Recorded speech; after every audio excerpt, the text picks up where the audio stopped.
Malèna has been one of my most requested films to make a video essay on, a film that has been on my watch list for a long time, and a film whose clips I've used in many of my videos to highlight the male gaze.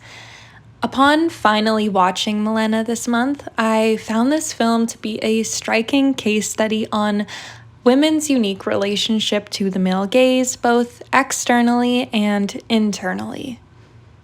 Malèna follows the film's titular character Malèna, played by Monica Bellucci. Though we only witness Malèna through the eyes of the film's protagonist, a young Italian boy named Renato. This makes the film a very interesting commentary on the male gaze. The male gaze has been an online buzzword in recent years, but it is often misunderstood and misused. The term male gaze was coined by film theorist Laura Mulvey in their 1975 essay, Visual Pleasure and Narrative Cinema, though the idea of the gaze was first introduced by Jean-Paul Satre in his 1943 book, Being and Nothingness, wherein Satre explores the way in which the act of gazing at another human creates a power imbalance. The gazed at being perceived as an object by the gazer rather than as a fellow human being.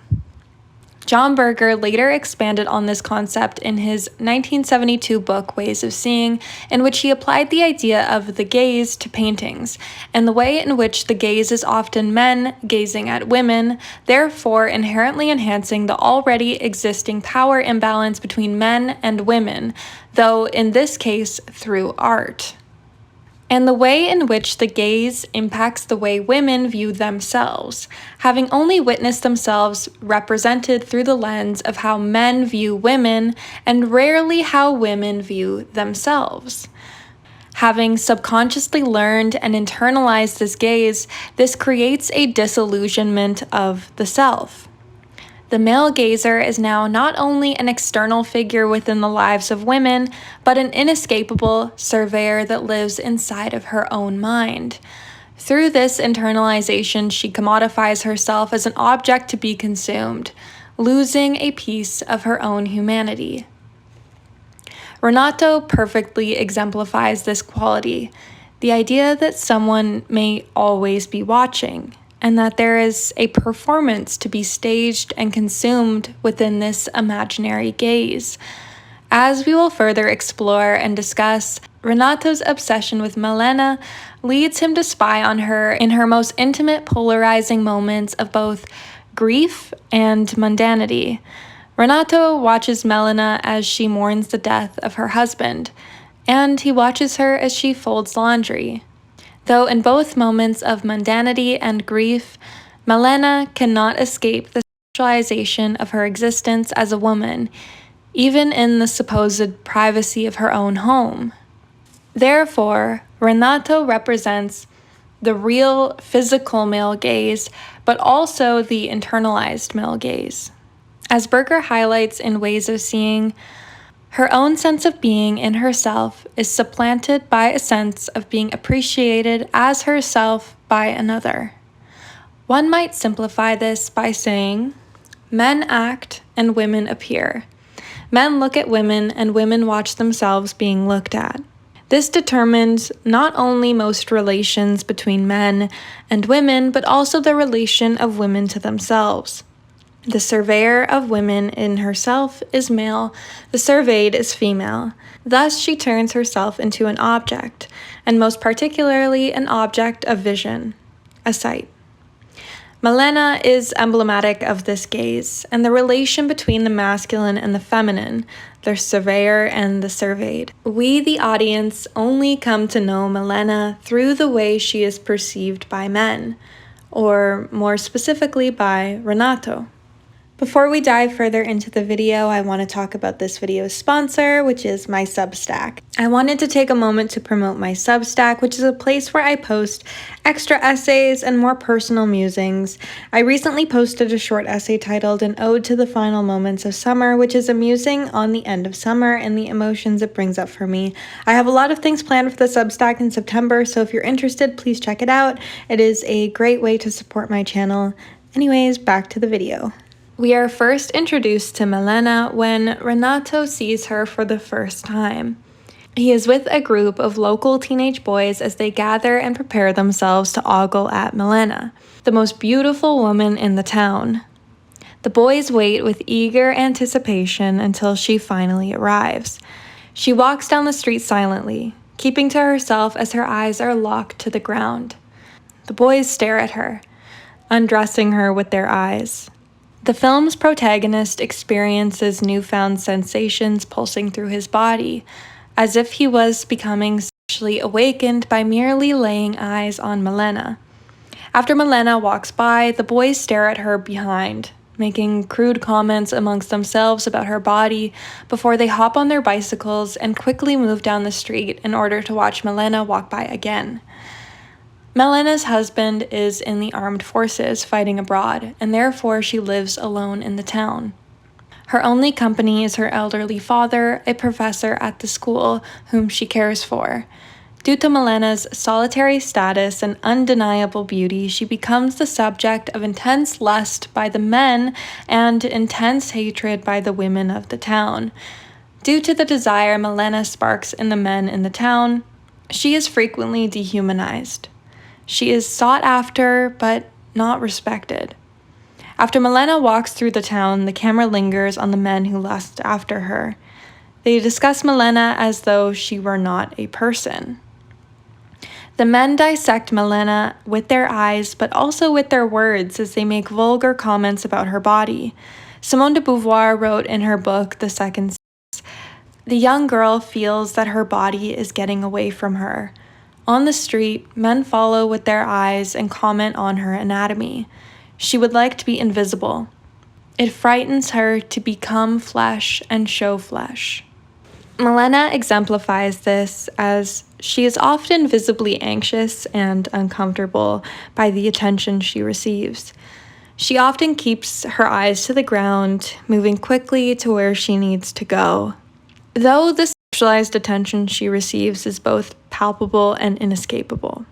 When I first moved from my hometown to the city, I experienced similar sensations as highlighted by Simone de Beauvoir and Malèna. In my hometown, it was expected that when you pass a stranger on the street, you exchange smiles and perhaps a greeting, though it didn't take long for this quality to fade once I moved to the city. I found myself met with unwanted interactions when I would smile at people, especially men, on the street. I was very young at the time, and so these interactions struck me with a great deal of anxiety and dread, as I wasn't used to this type of attention. I quickly developed a way of walking that closely resembles Malèna in the film. My face became blank and uninviting. Though I feel the gaze of men burning into my skin, I refrain from making eye contact. I recently got out of my first long-term relationship, and it was a little jarring to be reminded of how often my boundaries are disrespected and ignored when not escorted most places by a man. Just yesterday, I was sitting outside with two of my friends, one being a man and one being a woman. My male friend stepped away for a few minutes, and a man approached me and my female friend. The stranger stood directly in front of us and stared at us, unmoving. I refrained from making eye contact, hoping that he would get the hint and move along, but he remained standing and staring. The man moved closer and extended his hand out for a high five. I ignored him. He then lowered his hand and touched my knee, and I pushed his hand away. My eyes repeatedly lingered in the direction my male friend had wandered off to, hoping he would return, and when he did, the stranger moved along. I have been approached many times by men, and when I would say I'm flattered by their advances, but I have a boyfriend, I have often been met with comments such as, "Well, he's not here," or just 2 weeks ago, one man replied with, "Well, you could still take my number in case you ever wanted to cheat." As additionally displayed by Malèna's well-known marital status within the town, many men seem to harbor a sort of object permanence issue when it comes to women's partners. There have been many times where I have made it very clear that I am not interested in a man and they proceed to inappropriately pursue me. I have had men ask for my number or my social media, and when I point blank say no, they have sought me out on social media anyways and proceed to message me. Many men feel inappropriately entitled to the time, space, and attention of women they find attractive. Men have a tendency to completely ignore the boundaries of women they are attracted to in pursuit of their own desires, as highlighted in Malèna. Renato feels entitled to Malèna's most intimate moments as he spies on her. He feels entitled to her underwear because he fantasizes about her. The lawyer feels entitled to her body, and many of the men in the town display that they feel entitled to her attention and time simply because she is a beautiful woman. Because as displayed with Malèna, when you are a beautiful woman, your body no longer belongs to you, and instead you are a public commodity. And because I know there will be men in my comment section who lack critical thinking skills, allow me to clarify that no, I am not suggesting that men looking at or approaching women they are attracted to is inherently predatory. I myself look at, admire, and approach women I am attracted to regularly. Though when I do, I ensure that I am placing the comfort of said women above my own personal desires. There is a clear difference in energy when a man is looking at you versus when he is dissecting your body like meat. Men often place their own personal desires, expectations, and fantasies of women above the comfort of these women, thus objectifying them, and that is where the problems lie. Freud, I know you bear with me, Freud's psychological theory of the Madonna and the mistress complex suggests that where some men love, they cannot desire, and where they desire, they cannot love. This theory came to be when Freud acknowledged a pattern within some of his male clients in which men expressed that they no longer felt attracted to their wives, though they felt attracted to sex workers. This theory suggests that a woman is forced into one of these two boxes: pure, motherly, nurturing, or tainted, depraved, and sexual. Though the Madonna is respected, she is not desired. Though the mistress is desired, she is not respected. Though Malèna remains faithful to her husband who is absent fighting the war, without any fault of her own, Malèna has been lumped into the mistress category of Freud's Madonna and the mistress complex, merely due to the sexual desire she instills in men as a result of her beauty. And therefore, the Madonna and the mistress complex is proven to be less about a woman's physical autonomy and more so about how said autonomy is perceived by men. Rumors of her chastity are quickly sparked and frequently discussed amongst the town. Not only do the men lust after her, the women are jealous of her due to such expressed lust, and therefore they see Malèna as a threat. They gossip about Malèna rather than defend her. Whether or not Malèna actually slept with men aside from her husband does not matter anymore. She has been assigned a role by the people around her. This form of rumors regarding a girl's chastity are still very common, especially within adolescents. I remember rumors in my high school about what girls were supposedly more promiscuous. Often the girls that were targeted for such rumors were the girls who hit puberty first. I remember these girls would often be ostracized for their bodies. Boys felt entitled to discuss their classmates' budding breasts and which girls were budding the fastest.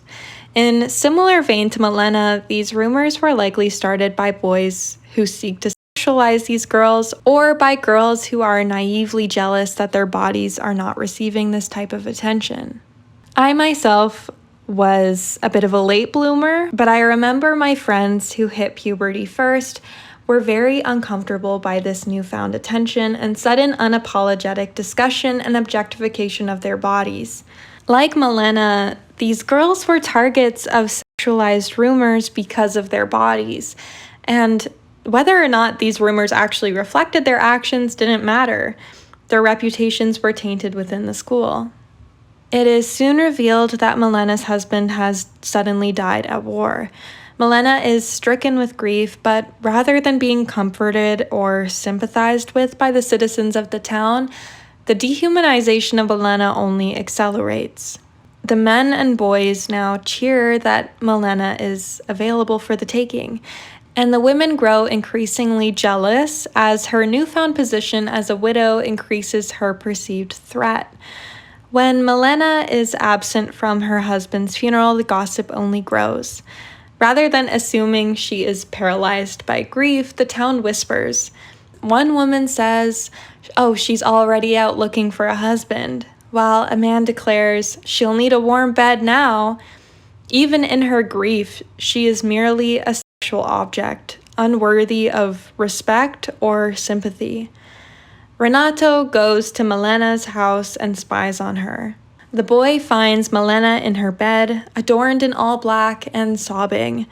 The boy begins to fantasize about comforting Malèna and kissing her, eroticizing her in her mourning. The men in the local bar play pool and make comments about Malèna will be looking for a new husband, alongside a series of vulgar jokes at her expense. Likewise, the women of the town sit in the library and gossip about Malèna's sex life, continuing to spread rumors about her purity or lack thereof. Later in the film, Malèna is likewise sexualized when her father dies. Her mourning and suffering is repeatedly ignored or used as a vessel for men's sexual fantasies and advances towards her. I apologize for quoting John Berger's Ways of Seeing again, though I can't think of a more relevant moment to quote this passage. Berger writes, "Men dream of women. Women dream of themselves being dreamt of. Men look at women. Women watch themselves being looked at. Women constantly meet glances which act like mirrors, reminding them of how they look or how they should look. Behind every glance is a judgment. Sometimes the glance they meet is their own, reflected back from a real mirror. A woman is always accompanied, except when quite alone, perhaps even then, by her own image of herself. While she is walking across a room or weeping at the death of her father, she cannot avoid envisaging herself walking or weeping. From earliest childhood, she is taught and persuaded to survey herself continually. She has to survey everything she is and everything she does, because how she appears to others, and particularly how she appears to men, is of crucial importance for what is normally thought of as the success of her life.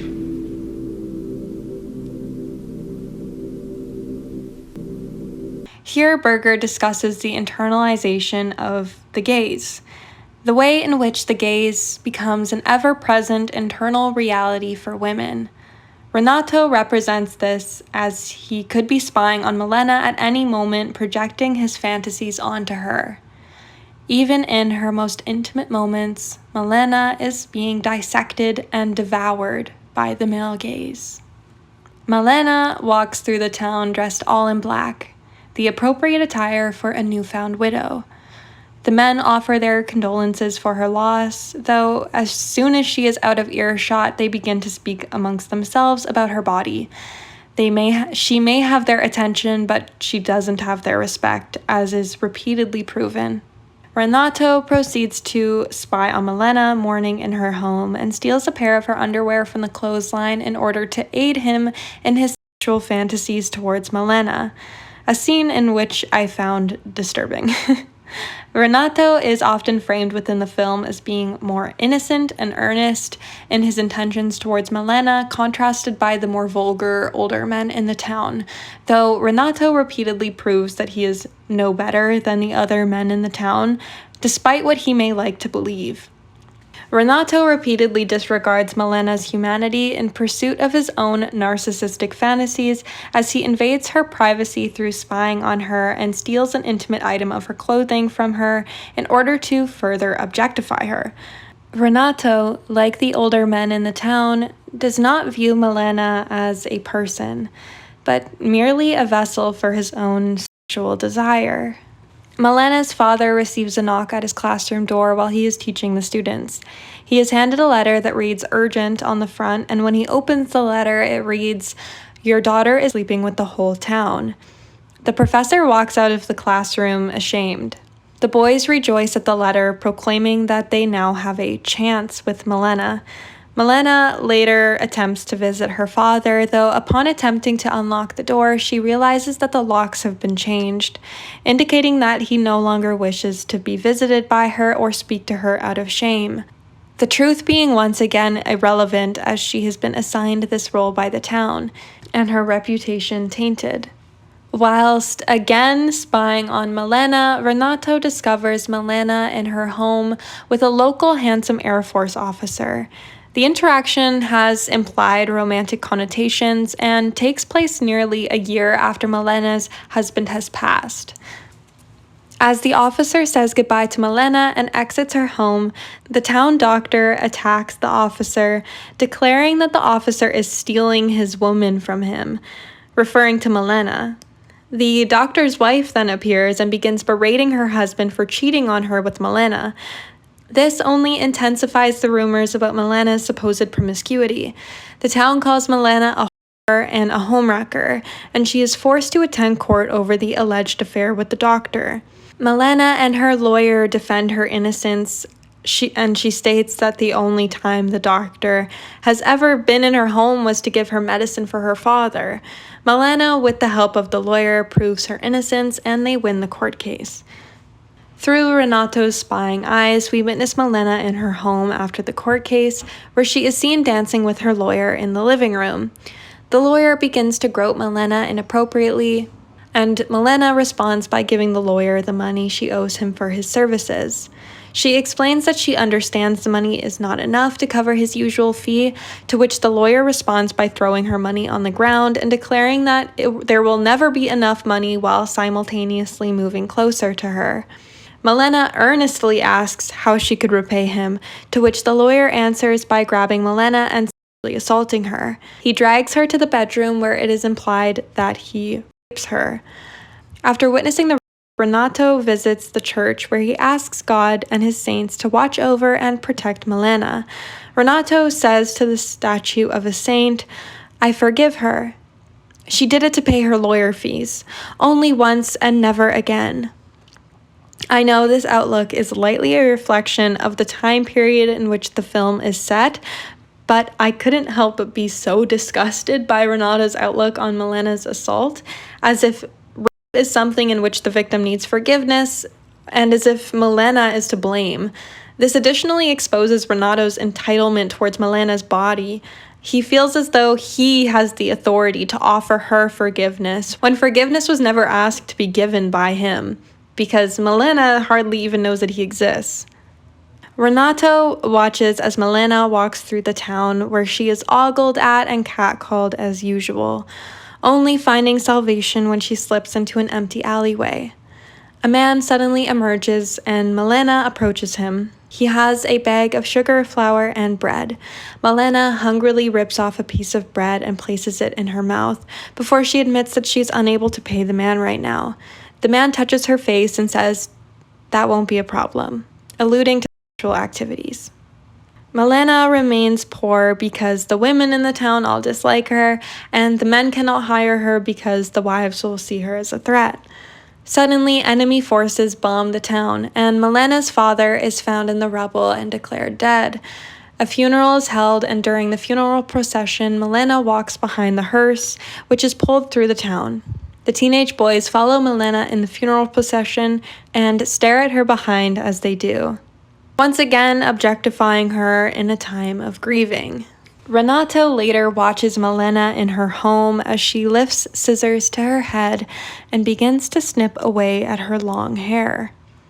A man comes to visit her that night and begins aggressively pursuing Malèna, though this time she does not fight him. Penniless and alone, she has no choice but to succumb to prostitution. As Renato watches Malèna engage in sexual activities with this man she is clearly uninterested in, he begins to cry. I'm not going to lie, Renato's tears annoy me so much. Because he is not crying out of sympathy for Malèna, but rather he is crying because of the entitlement he feels towards her body.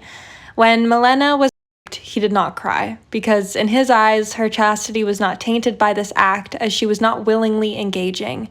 As we witnessed from his reaction to Malèna's rape, he is overwhelmingly and narcissistically consumed by his own perception of Malèna. He cries because his fantasy begins to shatter as he witnesses what the objectification and dehumanization of Malèna as a result of her sex appeal has led her to do, and has been an active participant in this dehumanization. He cries because, in Renato's eyes, despite the town's perception of her, she was the Madonna.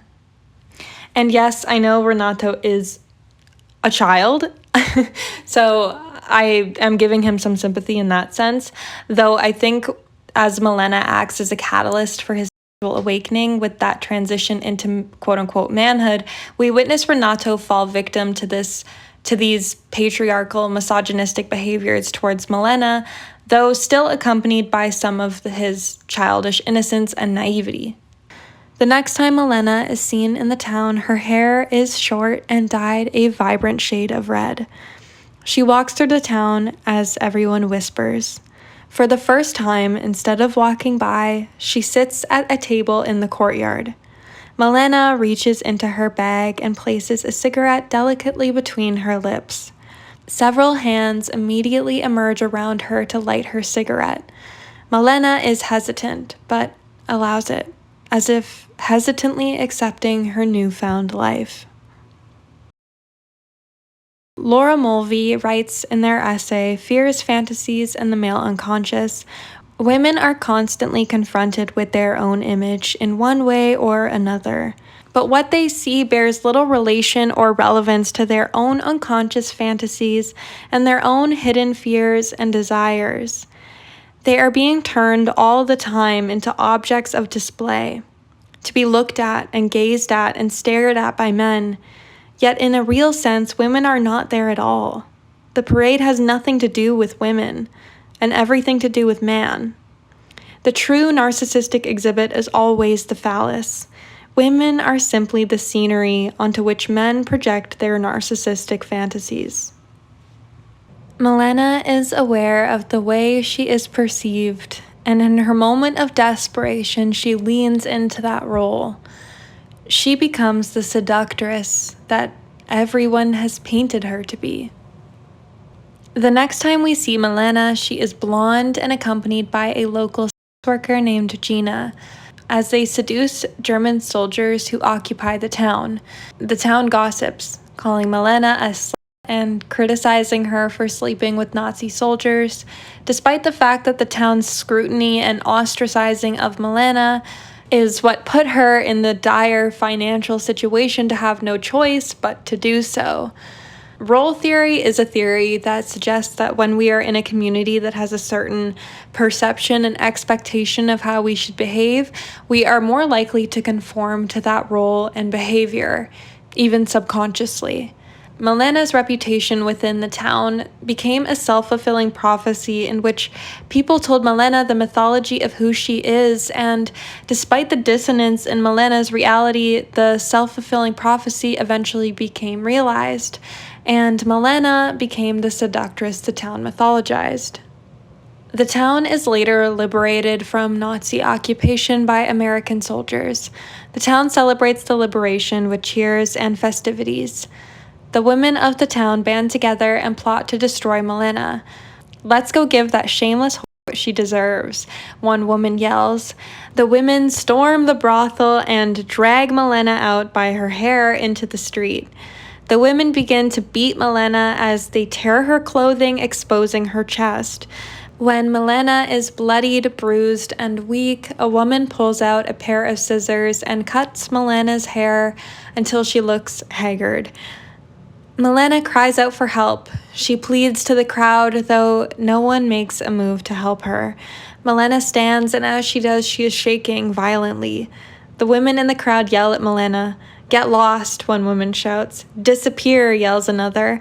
Malèna runs away from the crowd crying. Simone de Beauvoir writes in The Second Sex, "Women's mutual understanding comes from the fact that they identify themselves with each other, but for the same reason, each is against the other." The women of the town obviously harbor jealous feelings towards Malèna, which in turn manifests as gossip that later escalates to physical violence. The women feel threatened by Malèna, as Malèna is a perceived threat to their worth as women. A woman's worth is defined by her youth, beauty, and purity within a patriarchal culture. This is why they previously attacked her purity by spreading rumors of her being promiscuous and sleeping with many men. And once they had the opportunity, they attacked her beauty by viciously beating her and cutting her hair. To reference back to the Madonna and the whore complex, most of the women within the town who dislike Malèna are Madonnas. They are mothers and wives. Their worth is in the home, though Malèna is represented as the whore. As mentioned, the mistress's power lies in her appeal, and the women strip Malèna of what makes her appealing to their husbands. They cut her hair until she is haggard and beat her until her face is bloodied, bruised, and swollen. By doing so, they strip Malèna of what they perceive to be her power. Susan Sontag further highlights women's superficial power in relation to beauty. In her essay, A Woman's Beauty, she writes, "To be sure, beauty is a form of power, and deservedly so. What is lamentable is that it is the only form of power that women are encouraged to seek.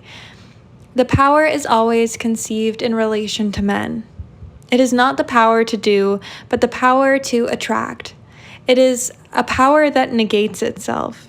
For this power is not one that can be chosen freely, at least not by women, or renounced without social censure. Malèna's power is therefore fleeting, as it is dependent on her relation to men and the way in which they objectify her. Any power that Malèna has is accompanied by the expectation of or pursuit of sex by the men who give her said power, and is therefore double-edged. Sure, when Malèna had no money, she was offered bread and sugar due to her beauty. She was able to acquire lawyer services when she was unable to afford to pay in full.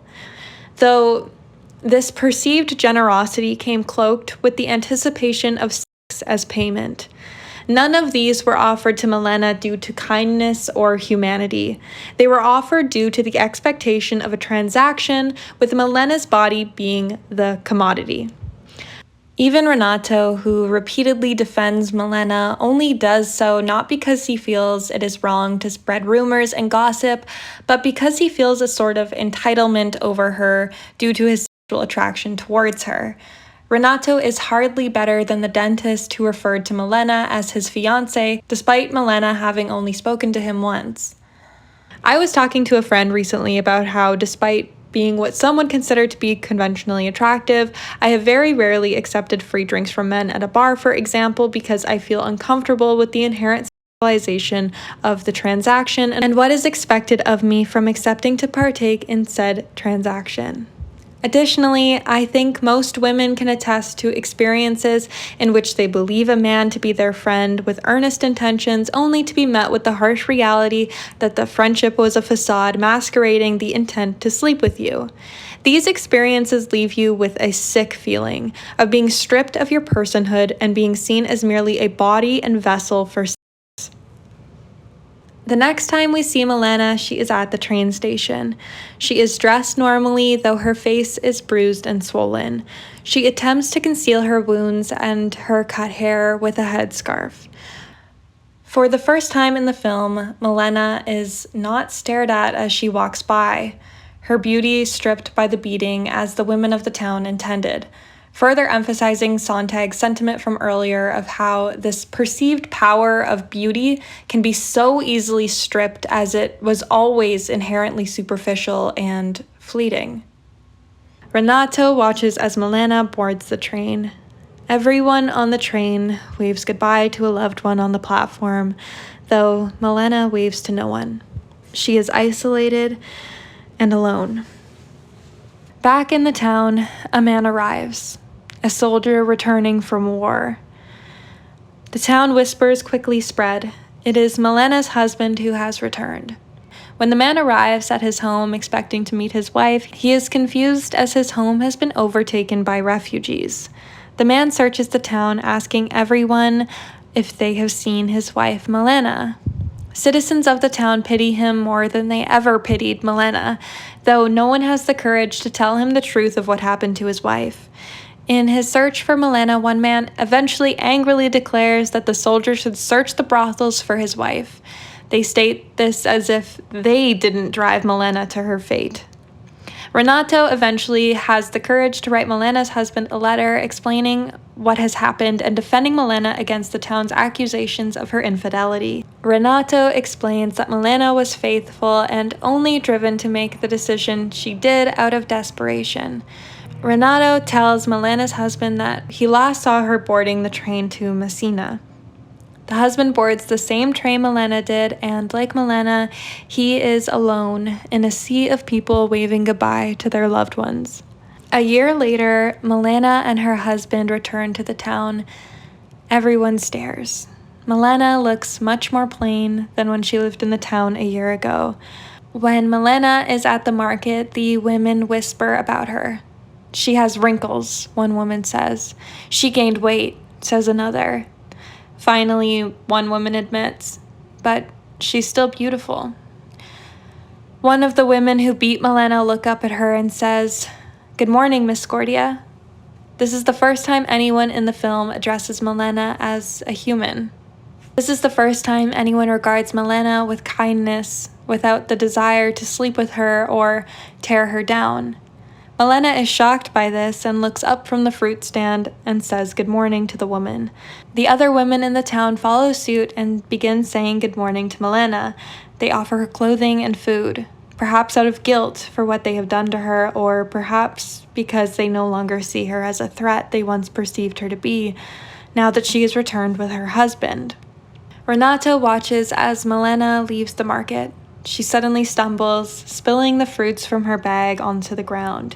Renato rushes over to help her. Malèna thanks him for helping her, and Renato wishes her luck. Malèna nods and smiles at the boy before returning on her way. Their first and final exchange. I have heard criticisms that many wish the film focused more on Malèna's internal experiences rather than the way in which she is perceived by Renato. Though I am intrigued to know more about Malèna's inner workings, absent of the way in which she is perceived, I do believe that this would be a very different film. I believe this film to be a very interesting case study on the subject of gaze. Though we can infer Malèna's fears and desires, we can only infer in the same way Renato and the rest of the town do. We may sympathize with Malèna, but likewise only from the distance in which Renato sympathizes with her. We do not know Malèna. She is a stranger to us as she is to the townspeople.